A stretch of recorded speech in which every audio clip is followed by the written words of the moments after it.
In the soft pre-dawn hush that settles over a city before its engines fully awaken, Craig Melvin has often imagined the world as a vast collection of kitchens lit by single overhead bulbs, radios murmuring on countertops while coffee brews and newspaper pages rustle, a quiet communion of strangers bound together by voices they may never meet.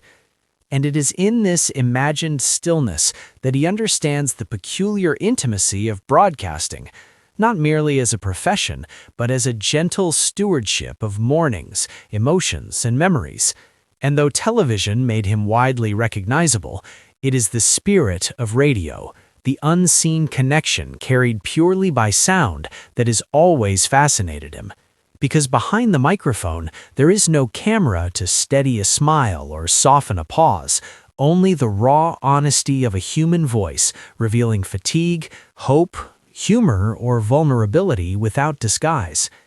Lindsay Charniak, his wife, and a seasoned broadcaster herself, has shared this understanding in countless late-night conversations at their kitchen table, where the day's assignments are unpacked not in dramatic retellings, but in quiet reflections about tone, timing, and the emotional aftershocks that linger long after the on-air sign goes dark. And for audiences in their 60s who grew up with transistor radios tucked beside pillows or car dashboards glowing on long road trips, the notion of voices guiding daily life carries a profound familiarity, a reminder that companionship once arrived through sound waves rather than screens. And Craig often reflects that the most memorable moments in broadcasting are rarely the scripted introductions or polished sign-offs, but the unscripted seconds when emotion slips through, when a host's voice trembles while sharing difficult news, when laughter erupts unexpectedly during a lighthearted exchange, or when a brief silence speaks louder than words ever could. These instances, fleeting yet indelible, reveal the humanity beneath professionalism, much like the quiet gestures that sustain long marriages and enduring friendships. And Lindsay, having stood in both radio booths and television studios, understands that such moments are not signs of weakness, but affirmations of authenticity, proof that the person behind the microphone is experiencing the same world as the listener, rather than observing it from a distance. Over the years, Craig has met countless radio hosts whose voices became pillars of their communities, individuals who announced school closings during winter storms, offered reassurance during uncertain times, and celebrated small local triumphs with genuine pride.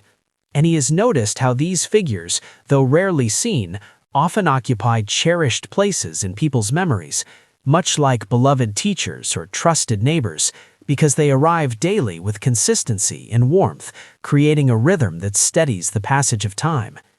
For those who have crossed into later chapters of life, who have witnessed technology's rise and fade while certain voices remain comforting constants, there is something deeply moving about recognizing the emotional labor woven into these broadcasts. The early mornings, the careful preparation, the responsibility of choosing words that neither alarm nor diminish, and the courage required to remain composed when personal worries must be set aside for the sake of listeners seeking reassurance. Craig's admiration for this quiet dedication is mirrored in his appreciation for Lindsay's own career, where grace under pressure and empathy for audiences have always guided her approach. And together they have come to see broadcasting not as a pursuit of visibility, but as a commitment to presence, an understanding that what endures is not the image on a screen, but the sincerity carried in a voice. He recalls occasions when a host, caught off guard by a heartfelt caller or a poignant memory, allowed a genuine emotion to surface. And rather than diminishing credibility, those moments deepened trust, reminding everyone listening that professionalism need not erase humanity, that strength can coexist with sensitivity, and that shared vulnerability often forges stronger connections than flawless delivery ever could. In quieter hours, Craig envisions the countless listeners who have woven radio into the fabric of their lives, retirees tending gardens with music drifting through open windows, couples driving familiar highways with talk shows filling the spaces between conversation. grandparents rocking grandchildren, while familiar voices narrate the morning news. And he recognizes that behind each microphone stands a person balancing preparation with spontaneity, information with empathy, duty with compassion. Lindsay often remarks that broadcasting, at its best, resembles a conversation held across miles and years, a gentle reminder that no one is entirely alone in their routines or reflections. And this shared belief has shaped the way they view their own journeys, encouraging gratitude for the privilege of entering people's daily lives, however briefly.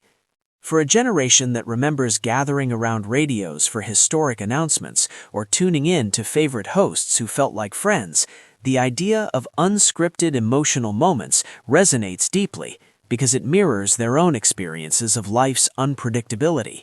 The laughter that interrupts solemn occasions, the tears that arrive without warning, the quiet resilience that follows both.